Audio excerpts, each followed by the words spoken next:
오늘 금요 기도회를 위해서 우리에게 주는 하나님의 말씀은 신약 고린도후서 6장 10절입니다. 신약 292면쯤에 있습니다. 고린도후서 6장 10절 한 절입니다. 우리 함께 합독하도록 하겠습니다. 시작.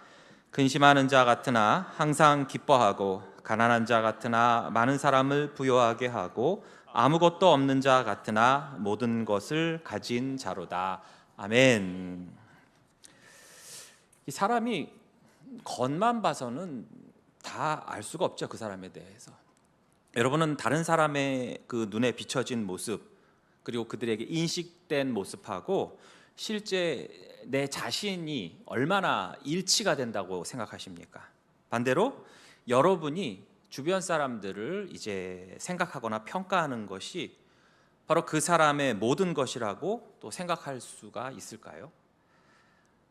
우리는 종종 겉으로 보기에는 아무 부족함이 없을 것 같은 한 개인이나 또는 그 가정이 알고 보니 참으로 깊은 고통과 시련 속에 있다는 것을 뒤늦게 발견할 때가 있습니다. 예를 들어서 남들의 부러움을 한 몸에 받고 사는 그런 부부인 줄 알았는데, 알고 보니 그들 부부의 세계는 남들에게는 체면 때문에 그렇게 보이는 것일 뿐 사실 어떤 애정도 없는 쇼윈도우 부부일 때가 또 있죠. 또 이와는 반대로 즐거움, 행복 또는 풍요로움과는 전혀 동떨어진 상황 같은데, 그래서 절망과 낙담과 비관에 빠질 것 같은데 그렇지 않고 오히려 웃음을 잃지 않고 더 씩씩하게 긍정적으로 사는 분들, 화목한 가정을 이루는 것을 종종 발견하기도 합니다.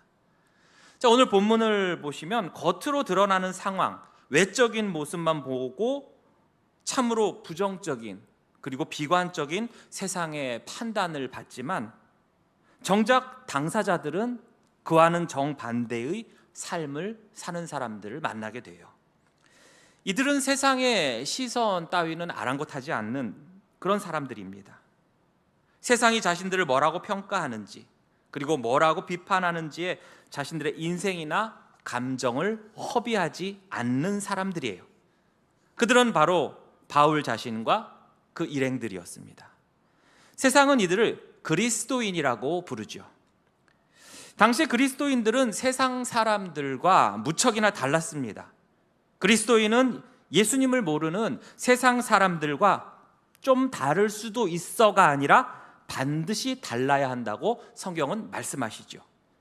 요한복음 17장 14절에 내가 아버지의 말씀을 그들에게 주었사오매 세상이 그들을 미워하였사오니 이는 내가 세상에 속하지 아니함 같이 그들도 세상에 속하지 아니함으로 인함이니이다. 여기서 이 세상에 속하지 않았다는 것은 이 땅에 발을 딛지 않고 그렇게 산다는 뜻이 아닙니다. 세상의 관점과 그것의 지배에 구속되는 삶, 세상이 추구하고 세상이 지향하는 삶과는 전혀 다른 삶을 사는 것을 말해요. 성경은 이 다름을 바로 구별 또는 성별이라고도 부르고 더 나아가 거룩이라고 부릅니다. 이러한 다름, 차이, 구별, 성별, 거룩은 누구 앞에서의 다름이요 구별이며 거룩입니까? 바로 하나님 앞에서입니다. 결국 그리스도인은 하나님께 나 자신을 어떻게 보여드리는지, 하나님께서 나를 어떻게 보실지에 집중하는 사람들이에요. 세상의 시각과 평가에만 목을 매서 어떻게 하면 세상에 잘 비춰질까, 어떻게 하면 남들에게 잘 보일까 전전긍긍하는 사람들이 아니라는 것입니다. 히브리서 11장 38절에서는 신실한 이러한 그리스도인들을 이렇게 표현한 바가 있죠. 이런 사람은 세상이 감당하지 못하느니라. 세상 사람들과는 분명히 다른 그리스도인들, 그리고 달라야만 하는 그리스도인들, 세상이 감당하지 못하는 그리스도인들, 과연 바울로 대표되는 이 그리스도인들은 어떻게 세상과 달랐고 또한 무엇이 그들을 그렇게 다르게 만들었을까요? 첫 번째로 세상의 시각으로 본 그리스도인들을 먼저 함께 보지요. 오늘 본문을 보시면 바울로 대표되는 그리스도인들을 향한 그 세상의 시각이 나타납니다. 세상이 볼 때 바울과 그의 일행들, 그리고 더 나아가 그리스도인들은 근심하는 자요, 가난한 자요, 아무것도 없는 자였다는 것입니다. 여러분도 잘 아시다시피 예수 믿기 전에 바울은 세상적으로 봤을 때는 근심이 많거나 가난하거나 아무것도 갖지 못한 것과는 정반대의 삶을 사는 사람이었습니다. 그는 많은 것을 가진 사람이었어요. 요즘 말로 하면 대단한 스펙을 가진 사람이었습니다. 우리 사람의 스펙 중에서는 날 때부터 선천적인, 즉 자신의 노력 없이도 얻게 되는 것들이 있죠. 예를 들어서 가문이라든지 집안의 재력이라든지 외모라든지 그런 게 있는가 하면 후천적인 노력에 의해서 얻게 되는 스펙들이 있죠. 자격증이라든지 학벌이라든지 어학 점수 등등이 있을 것입니다. 자, 이런 점에서 바울은 어떨까요? 사도행전 22장 3절에서 사람들을 향해서 바울은 자신을 이렇게 소개하죠. 나는 유대인으로서 길리기아 다소에서 났고 이 성에서 자라 가말리엘의 문화에서 우리 조상들의 율법에 엄한 교훈을 받았고 오늘 너희 모든 사람처럼 하나님께 대하여 열심히 있는 자라. 또한 빌립보서 3장 5절에서는 편지글로서 이 빌립보 교인들에게 자신을 이렇게 소개합니다. 나는 8일 만에 할례를 받고 이스라엘 족속요 베냐민 지파요 히브리인 중에 히브리인요 율법으로는 바리새인이라고 했어요. 자, 이것을 좀 더 쉽게 설명하자면 난 양쪽 부모가 다 유대인으로서 우리 부모가 나를 율법대로 8일 만에 할례를 받게 했다는 뜻입니다. 자, 그런데 히브리인 중에 히브리인이요, 왜 이런 표현을 썼을까요? 자, 이 말은 양쪽 부모가 다 히브리인 유대인이란 뜻입니다. 여러분, 예를 들어서 디모데 같은 경우에는 어떻죠? 그의 아버지가 헬라인이라고 그랬어요. 그리고 그의 어머니가 유대인이라고 그랬죠. 이 당시에는 그 많은 유대인들이, 디아스포라 유대인들이 뿔뿔이 흩어졌기 때문에 이런 식으로 이렇게 어떻게 보면 이방인과 결혼하는 것이 굉장히 비일비재했습니다. 그런 가운데 양쪽 부모가 히브리인, 유대인이라는 것은 굉장한 어떤 유대인들에게 있어서는 자부심이 될 만한 일이었던 거예요. 그러니 이 이스라엘의 족속이요 히브리인 중에 히브리인, 그리고 자신이 속한 지파는 뭐라고 했습니까? 베냐민 지파라고 했어요. 아니, 이스라엘 사람이라면 당연히 그 중에 12지파 중에 하나에 해당되겠지. 뭐가 특별하다고 난 베냐민 지파네 어쩌네 이럴까 하시는 분도 계실지 모르겠어요. 그런데 잘 생각해 보세요. 북이스라엘이 아수르에 의해서 멸망당해서 뿔뿔이 흩어지고 강제적 혼혈 정책이 시행되었었죠. 그리고 남유다도 바벨론에 의해서 멸망당한 후에 포로로 끌려가서 70년을 살다가 아주 일부는 돌아왔지만 이후에도 세계 곳곳에 흩어져서 타민족과 혼인하여 살기도 했지요. 이러니 자기가 혹은 자기 부모가 조상이 어딘지 어느 지파인지 모르는 사람들이 대다수였다는 거예요. 그런데 이런 상황에서 바울이 나는 베냐민 지파입니다 라고 말할 수 있는 것은 우리 집안은 순수하게 혈통을 지켜온 가문이야. 우리 가문은 빼다구가 있는 집안이라고, 이런 뜻이에요. 게다가 그는 바리새인, 비록 복음서에서는 예수님께 욕을 바가지로 먹었지만 율법을 문자대로 정말 목숨같이 철저히 엄수하는 것이 생활화된 바로 존경받는 바리새인이기도 했다는 거예요. 게다가 그는 나사렛 같은 어떤 그 촌구석에서 태어난 게 아니라 바로 로마의 식민 도시 중 하나로서 아주 잘 발달된 신도시인 길리기아 타루스스, 성경엔 다소라고 돼 있죠. 거기서 태어났고 또 가말리엘 문화, 즉 우리말로 하면 서울대에서 박사학위를 받은 후 율법을 칼같이 지키고 하나님과 관련된 일이라면 무엇이든지 발벗고 나섰던 그런 사람이에요. 한마디로 말해서 선천적, 후천적 스펙을 아주 골고루 탑재한 마치 성골, 진골 같은 사람이었다는 것입니다. 이런 그에게서 어떤 근심을 찾아볼 수가 있을까요? 가난함이 느껴지십니까? 그는 당시로서는 어쩌면 모든 것을 가진, 그래서 사람들의 선망을 한 몸에 받던 그런 사람이었다는 거예요. 그런데 그러한 바울이 그만 예수님을 만나게 되었죠. 아니, 예수님이 그를 만나서 강권하심으로 복음의 일꾼으로 삼아 주셨습니다. 그때부터 바울은 세상의 시각으로 본다면 나락간 거예요. 나락으로 떨어진 인생을 살게 되었습니다. 뭐 땡소리 났어요? 예, 좀 전에 뭐 땡소리 난 것 같아. 예, 한마디로 인생 종친 거예요. 세상 눈으로 봤을 때는. 어떻게 이렇게 딱 맞춰서 효과음이 나타나지? 짠 것도 아닌데. 자, 그 잘 나가던 전도 유망한 한 남자의 인생이 완전히 꼬이게 된 겁니다. 한마디로 근심덩어리 그 자체가 된 거예요. 그를 평소 잘 알던 사람들은 그의 이러한 변화에 아주 안타까운 눈물을 흘렸을 겁니다. 야, 이 사람아, 자네가 뭐가 아쉬워서 그 십자가에 처형된 예수라는 작자를 믿게 됐나? 아니, 믿는 것까지는 뭐 그럴 수 있어, 뭐라고 안 할 텐데, 아니 무슨 복음 전파랍시고 왜 이렇게 사서 고생을 하나? 자네가 지금까지 쌓은 모든 것, 그리고 앞으로 이 그 보장된 미래가 아깝지도 않나? 앞으로 어떻게 살려고 그래? 우리가 볼 때 자네는 근심거리가 한두 개가 아니야. 지난날 같이 동문수학하던 동기들이나 함께 율법을 토론했던 율법학자들, 함께 그 율법 조문을 지킨 것에 대해서 서로 칭찬하고 질투도 했던, 부러워했던 동료 바리새인들, 이스라엘의 미래를 놓고서 정치적 논의를 함께 했던 그 산헤드린 공회 회원들, 그들은 자기들이 이 바울과 함께 한 나날만큼 바울에 대한 그 배신감에 분노를 했어요. 그렇게 그들 중에는 바울을 죽이기 전에 내가 과자 쪼가리 하나 안 먹겠다고 도원결의까지 맺은 사람들이 40명이나 되었다고 했습니다. 바울은 매도 많이 맞았죠. 감옥도 제 집 드나들듯이 들락거렸어요. 전도 여행을 가는 도중에 배가 파손되기도 했습니다. 강도를 만나기도 했어요. 잠도 제대로 못 잤습니다. 바울의 고난을 열거하는 구절 중에 고린도후서 11장 24절을 보시면 유대인들에게 40에서 하나 감한매를 5번 맞았으며, 자, 여기서 40에 한 대 감했으니 39대, 그러면 39 곱하기 5 몇 대죠? 네, 195대? 많이도 맞았다. 여기에 집중하기보다 여러분 다른 것에 집중했으면 좋겠어요. 누구에게 맞았다고 했습니까? 유대인들에게.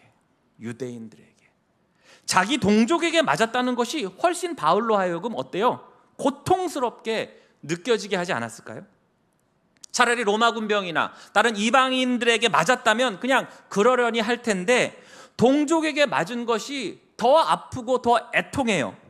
여러분, 바울이 자신의 동족 유대인들을 향한 마음이 평소에 어떠했습니까? 로마서 9장 1절에서 3절을 보시면, 내가 그리스도 안에서 참말을 하고 거짓말을 아니하노라. 나에게 큰 근심이 있는 것과 마음에 그치지 않는 고통이 있는 것을 내 양심이 성령 안에서 나와 더불어 증언하노니, 나의 형제 곧 고륙의 친척을 위하여 내 자신이 저주를 받아 그리스도에게서 끊어질지라도 원하는 바로라 라고 했어요. 자신의 동족의 구원을 위해서라면 내가 그리스도에게서 끊어질지라도 그걸 선택하겠다. 그 정도로 동족들을 사랑했고, 그래서 그들의 구원을 이처럼 바랬지만 이 동족이란 자들이 오히려 어떻게 해요? 바울을 때리고 핍박을 했죠. 그렇습니다. 바울에게는 정말 큰 근심과 그 마음의 고통이 있었어요. 또한 그가 빈번히 당하는 고난들 때문에 사람들은 이방인들뿐 아니라 교회 성도들까지도 뒤에서 수군거렸어요. 저 좀 이상하지 않아? 저렇게 고난을 많이 당하는 것을 보면 우리가 모르는 죄를 지은 거 아닐까? 그래서 하나님이 벌을 내리시는 거 아닐까? 이러한 억울함까지도 가졌을 거예요. 또한 그가 개척한 교회들 어땠습니까? 바울의 대적자들은 바울에 대한 사도의 정통성을 가지고 계속해서 딴지를 걸었어요. 그래서 여러분들 바울 서신서 보면 맨 앞절에, 맨 첫 장 1절에 맨날 뭐라고 그래요? 나는 사도야, 나는 사도야, 나는 사도야. 우리가 읽을 때는 당연히 바울 사도지, 근데 왜 그렇게 계속 사도 그래? 사람들이 인정을 안 해주니까, 인정을 안 해주니까 거기다가 반복해서 그러는 거야. 나는 사도야, 나 사도. 하나님이, 그리스도가 세우신 사도라고. 그는 그렇게 울부짖을 수밖에 없었어요. 이 고린도 교인들 경우에는 그로 인해서 특히나 많이 흔들렸던 사람들이에요. 건강의 이상도 바울을 많이 괴롭혔어요. 때론 안질이니 간질이니. 이 모든 것을 안고 사는 바울에게 근심이 없거나 슬프지 않은 것은 오히려 이상할 거예요. 그렇죠? 또한 세상은 바울을 가난한 자라고 평가했어요. 실제 바울은 가난했습니다. 고린도후서 11장 27절에 보시면 줄이며 목마르고 여러 번 굶고 춥고 헐벗었다고 그는 기록했습니다. 헌금이 모이거나 자비량으로 천막을 만들어서 생긴 소득도 그저 전도 여행을 위해서, 그리고 어려움을 겪는 교회와 성도들을 위해서 사용했지 정작 자신을 위해선 사용하지 않았어요. 사실 바울은 그가 가진 세상의 스펙만으로도 얼마든지 존경받고 부족함 없이 살아갈 수 있었습니다. 그러나 그가 예수님을 믿고 복음을 전하는데 온 인생을 바치고 집중하느라 그는 오히려 가난하게 되었어요. 또한 세상은 바울을 아무것도 없는 자라고 생각했어요.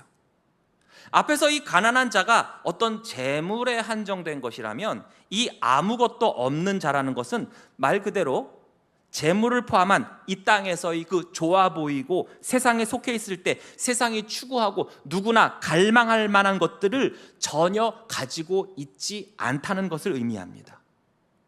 바울은 권력도 없었어요. 명예도 없었죠. 안락함이나 편안한 삶도 없었습니다. 세상의 시각으로 봤을 땐 도무지 뭔 낙으로 사는 사람인가 할 정도였어요. 바울 자신도 그것을 인정을 하지요. 바울은 빌립보서 3장 8절에서 자신이 아무것도 없는 자라는 것을 이렇게 표현한 바가 있어요. 내가 그를 위하여 모든 것을 잃어버리고 배설물로 여겼도다. 자신이 과거에 소유했던 재산, 가문, 학식, 정치력, 선민의식, 전통 등등 이 모든 것을 잃어버렸다. 그리고 그것을 배설물같이 여겼다는 거예요. 이유는 그러한 것들이 예수님을 만나는데 하등에 도움이 되지 않을 뿐더러 오히려 걸림돌이 된다는 것을 그가 깨달았기 때문입니다. 예수님도 이러한 스펙들을 보시면서 바울을 구원한 게 아니시죠? 자, 여기까지가 바로 바울에 대한, 그리고 그 바울로 대표되는 그리스도인들에 대한 세상의 평가예요. 그런데 이제부터 반전이 일어납니다. 그것은 바로 하나님의 시각으로 볼 때입니다. 두 번째, 하나님의 시각으로 본 그리스도인이에요. 세상의 시각으로 볼 때 바울은, 그리스도인들은, 저와 여러분은 앞서 언급한 것처럼 근심하는 자 같습니다. 가난한 자 같아요. 아무것도 없는 자 같습니다. 그러나 하나님의 시각으로 볼 때는 그렇지 않다는 거예요. 정반대입니다. 항상 기뻐하는 자요, 많은 사람을 부유하게 하는 자요, 모든 것을 가진 자라고 우리 하나님은 말씀하십니다. 먼저 근심하는 것 같이 보이지만 실상은 뭐라고 했어요? 항상 기뻐하는 자라고 했습니다.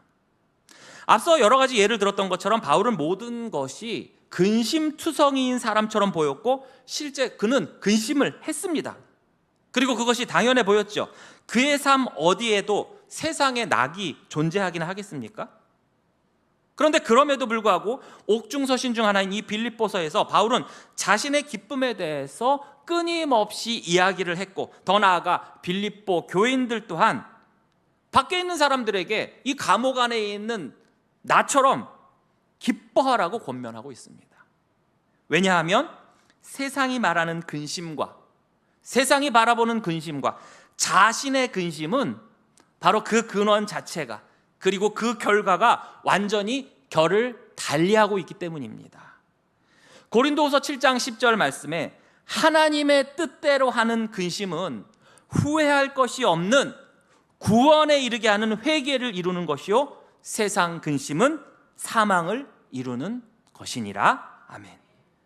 자, 여기서 바울은 근심도 두 가지로 나누고 있습니다. 하나는 세상의 근심이요, 또 하나는 뭐예요? 하나님의 뜻대로 하는 근심, 즉 하나님이 주신 마음으로 하는 근심, 혹은 하나님의 마음과 일치되는 근심을 말하고 있어요. 여러분, 이 둘의 차이가 뭘까요? 하나님의 뜻대로 하는 근심은 최종적으로는 후회가 없고 구원에 이르게 하는 회개를 이루지만, 세상의 근심은 어떻습니까? 여러분이 세상적인 근심을 할 때 어떻게 하죠? 이렇게 할걸, 저렇게 할걸, 껄껄대며 후회만 하다가, 또는 세상을 쫓다가 구원에 이르는 회개도 못하고 결국에는 사망에 이르게 되는 거예요. 그러나 하나님의 뜻대로 하는 근심은 어떻습니까? 우리의 마음과 생각을 변화시켜요. 우리의 행동을 변화시킵니다. 회개를 통해서 주님을 영접하게 하고 더욱 가까이 함으로 구원에 이르게 합니다. 그리고 구원의 근원이요 기쁨이 되시는 하나님으로 인해서 내면에 참된 기쁨이 넘칩니다. 그러니 후회가 없는 것이죠. 혹 여러분 중에 내가 하나님의 자녀가 된 것이, 내가 그래서 구원받은 것이, 그래서 앞으로 영원한 생명을 누리고 천국에서도 이 영원한 기쁨을 누리게 되는 것에 대해서 후회하고 계신 분 계십니까? 내가 내 남편, 내 아내, 내 자녀의 구원을 위하여, 우리 자녀들의 믿음을 위하여, 이웃의 평안을 위하여 기도하고 애쓰며 근심했던 것이 여러분 후회되는 분 계십니까? 그 결과 그들이 예수님을 영접하고 구원받게 될 때의 그 기쁨을 경험해 보셨거나 혹은 앞으로도 그러한 소망을 꿈꾸고 있다면 그것이 얼마나 기쁘고 복된 일입니까? 그러나 세상의 근심은 또 다른 해결되지 못한 근심을 또 낳고 그 근심의 뿌리인 죄로 인해서 결국엔 사망에 이를 수밖에 없는 것입니다. 잠깐의 그 말초적 찰나적 즐거움, 쾌락은 존재할지 모르겠지만 영원히 지속되는 참된 기쁨은 존재할 수가 없는 것입니다. 그래서 바울은, 그리고 그리스도인은 항상 그리고 최종적으로 기뻐하는 자인 것입니다. 하나님의 시각에서 바울과 그리스도인들은 많은 사람을 부요하게 하는 자입니다. 세상의 시각에서 바울은 정말 말 그대로 가난한 자임에 틀림없어요. 이 부요하다라는 것의 사전적 의미는 가진 재물이 풍부하다는 뜻입니다. 그런데 바울에게 가진 재물이 뭐가 있었겠습니까? 당시 바울과 함께 전도 여행을 다니던 그 일행과 또 그 당시 그리스도인들이 무슨 부동산이나 예금이나 무슨 보석이 있었겠습니까? 그런데도 그들이 많은 사람을 부요하게 했다는 거예요. 자, 남을 부요하게 하려면 어떻게 돼야 됩니까? 먼저 우선 자신이 부요해야 되죠. 그렇다면 바울도 또 그의 일행도 그리고 그리스도인은 자신들이 이미 먼저 어떻게 해야 돼요? 부요해 있어야 돼요. 그런데 이것은 단순한 재물, 돈 이야기가 아닐 겁니다. 어떻게 이들이 부요하게 되었고 또한 다른 사람들을 부요하게 했습니까? 로마서 10장 12절이 그것을 말씀하죠. 유대인이나 헬라인이나 차별이 없습니다. 한 분이신 주께서 모든 사람의 주가 되사 그를 부르는 모든 사람에게 부요하시도다. 아멘. 한 분이신 주, 즉 예수님께서 모든 사람의 주님이 되시고 예수를 부르는 모든 사람들, 그를 믿는 모든 자들을 어떻게 해요? 부요하게 하셨기 때문에 그래요. 재물이 많더라도 계속해서 욕심을 내고 더 가지려는 사람은 어떻습니까? 불안하지요. 불행합니다. 그는 진정한 부요함이 없는 사람이에요. 그러나 바울은 부요했습니다. 왜냐하면 그 자신이 누군가로 인해서 이미 자족했기 때문에 그래요. 빌립보서 4장 11절부터 13절 말씀해 보시면, 내가 궁핍함으로 말하는 것이 아니니라 어떠한 형편에든지 나는 자족하기를 배웠노니 나는 비천에 처할 줄도 알고 풍부에 처할 줄도 알아 모든 일 곧 배부름과 배고픔과 풍부와 궁핍에도 처할 줄 아는 일체의 비결을 배웠노라. 내게 능력 주시는 자 안에서 내가 모든 것을 할 수 있느니라. 아멘. 모든 것을 창조하시고 모든 것을 다스리시고 모든 능력을 가지신 예수 그리스도, 그분이 내 안에 계시기 때문에 그 모든 것을 소유한 분을 내가 내 안에 모시고 있기 때문에 나 또한 어떻게 되는 거예요? 부요해지는 거예요. 그러면서 바울은 뭐라고 그랬어요? 내게 능력 주시는 자 안에서 내가 예수 그리스도로 인해서 이 모든 것을 할 수 있다. 이거 잘못 해석해서 뭐 잡다한 거 하나하나 뭐 다 내가 뭐 예수만 믿으면 다 한다, 이런 뜻이 아니에요. 앞에 나오는 것을 다 할 수 있다는 거예요. 뭡니까? 어떤 형편에서든지 내가 자족할 수 있다는 거예요. 비천에 처한다고 해서 내가 누군가에게 정말 굴욕적으로 대한다든지, 내가 풍부에 처했다고 해서 하나님을 외면하고 교만해진다든지, 배부르다고 해서 내가 나태해진다든지, 배고프다고 해서 사람이 쪼잔해진다든지, 그렇지 않는 그런 일체의 비결을 배웠으니 그게 뭐예요? 예수 그리스도를 내 마음에 모심으로써 그 모든 상황을 대처할 수 있고 자족할 수 있는, 그것이 바로 내가 할 수 있는 모든 것이었다는 거예요. 이것이 바로 바울의 부요함이었던 것입니다. 그리고 이 부요함이 그의 평생의 복음 전파를 위해서 다른 이들에게도 흘러갔으니 말 그대로 그는, 그리고 그의 일행들은, 그리고 그리스도인들은 많은 이들을 부요케 하는 자들임에 틀림이 없는 것입니다. 부요하신 주님을 전함으로 그 예수 그리스도를 믿는 모든 자들도 부요해지는 것이죠. 겉으로는, 세상적으로는 가난해 보일지 모르지만 이것은 이 세상에 살 때뿐입니다. 영원한 삶에 비하면 아주 잠깐이죠. 이 짧은 세상에 비록 가난한 자들처럼 보여지지만 우리는 이 짧은 시간에 어떻습니까? 이 짧은 시간에 예수님을 만났잖아요. 이 짧은 인생에 예수님을 영접하게 되었어요. 그리고 그때부터 우리는 풍성하신, 부요하신 하나님의 은혜, 그분의 사랑을 받습니다. 그리고 영원히 받습니다. 그리고 이 풍성한 은혜, 구원의 선물을 다른 사람들에게 나누게 하심으로써 많은 이들이 하나님을 아는 지식과 그 은혜와 사랑을 받아서 또한 그들도 부유하게 되는 것이죠.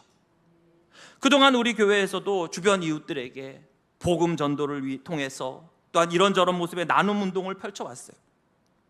아시다시피 우리 교회는 다른 무슨 대형 교회들처럼 뭐 재벌이나 대기업 임원이나 권력을 가진 사람이 하나도 없어요. 대다수 평범한 보통 사람이거나 아니면 그 이하입니다. 형편이 아주 어려운 분들 상당수가 계세요. 한마디로 다들 가난하고 힘들고 어려워요. 누가 뭐 상황이 좋고 나쁘고 없습니다. 다 도움이 필요해요. 오히려 우리가 도움이 필요해요. 우리가. 그런데 기적이 일어납니다. 나도 어려운데 나보다 더 어려운 이웃들에게 그리스도의 사랑과 복음을 나눠왔어요. 뭐 밑에 돈이 숨을 못 쉬어가지고 돈이 남아 돌아가지고 돕는 거 아니죠. 우리가 가진 예수 그리스도의 사랑이라는 그 부요함이 우리 이웃들에게 전달이 되는 거예요. 비록 가난한 자 같으나 많은 사람을 부요케 한다는 사실을 경험하고 있는 줄로 믿습니다. 이 모든 사실이 바로 마지막 구절로 귀결이 되죠. 아무것도 없는 자 같으나 모든 것을 가진 자로다. 바울은 세상이 추구하는 것들을 가지진 않았어요. 그렇기에 아무것도 없는 자 같아 보였죠. 그러나 그는 만물의 주인이신 예수님을 가졌기에, 그분을 모셨기에 모든 것을 가진 자였습니다. 그리스도인들은 그러합니다. 마지막으로 바울과 그 일행이, 그리고 그리스도인들이 근심하는 자 같으나 항상 기뻐하고, 가난한 자 같으나 많은 사람을 부요하게 하고, 아무것도 없는 자 같으나 모든 것을 가진 자로 살았고 또 살 수 있고 살아야만 하는 그 이유가 어디 있을까요? 마지막으로 우리 주님이 그렇게 사셨기 때문입니다. 마태복음 26장 37절 38절에 보시면 베드로와 세베대의 두 아들을 데리고 가실새 고민하고 슬퍼하사 이에 말씀하시되 내 마음이 매우 고민하여 죽게 되었으니 너희는 여기 머물러 나와 함께 깨어 있으라 하시고. 자, 여기서 이 고민하다와 앞에서 언급했던 그 근심하다는 헬라어로 루페오에서 나온 말입니다. 십자가에서 당하실 그 육체적 고통, 그 못이 관통할 텐데 얼마나 아플까? 이것 때문에 고민하고 두려워함이 아닙니다. 세상은 이러한 형벌 때문에, 이런 고문 때문에 예수님의 근심이 극심했을 것이라고 생각할 거예요. 예수도 참 근심 많은 자구나. 그러나 이 근심은 그런 근심이 아니에요. 온 인류의 죄를 유일하게 홀로 대신 지시는 자로서의 그 전인격적인 슬픔인 것이죠. 하나님의 아들로 죄 없으신 분이 온갖 그 더러운 죄를 다 뒤집어 쓰시고 장차 십자가상에서 그 죄 없으신 하나님과 단절됨에서 오는 깊은 고뇌와 그 근심이었던 것입니다. 그런데 이 근심은 앞서 우리가 고린도후서 7장 10절에서 언급한 대로 하나님의 뜻대로 하시는 근심이었어요. 바로 하나님의 마음이요 하나님의 뜻이었던 것입니다. 결국 예수님께서 우리를 위해서 이 근심을 안고 기꺼이 죽으셨고, 이로 인해서 우리가 생명을 얻게 됨을 예수님은 기뻐하셨던 것입니다. 우리가 예수 그리스도를 믿을 때, 그분의 모습을 진정으로 따를 때, 또한 영혼들을 하나님께 인도할 때 우리 예수 그리스도께서 기뻐하십니다. 이것은 예수님께서 말씀으로 이미 보장해 주셨어요.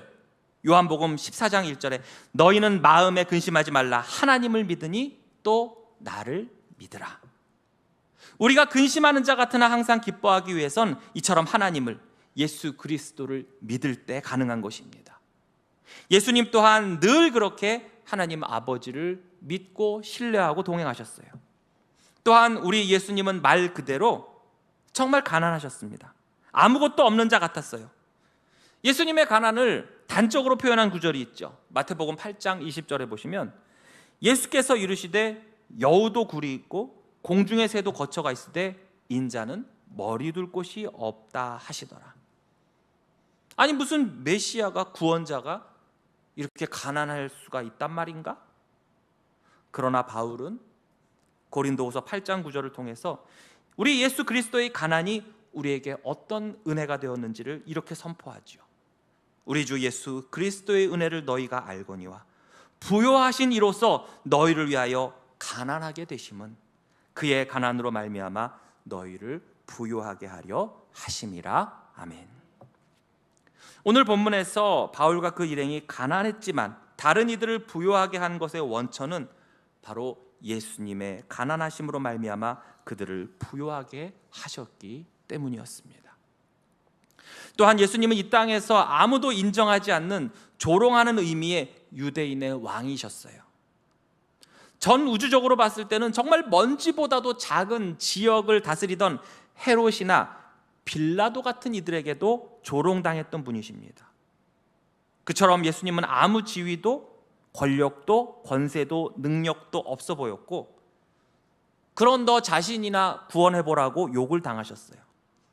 정말 아무것도 없는 자 같았습니다. 빌립보서 2장 7절에서 8절은 그것을 적나라하게 드러냈죠. 오히려 자기를 비워 종의 형체를 가지사 사람들과 같이 되셨고 사람의 모양으로 나타나사 자기를 낮추시고 죽기까지 복종하셨으니 곧 십자가에 죽으심이라. 자기를 비우셨어요.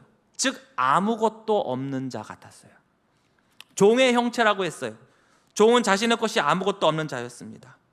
낮추고 복종한 자는 아무것도 없는 자죠.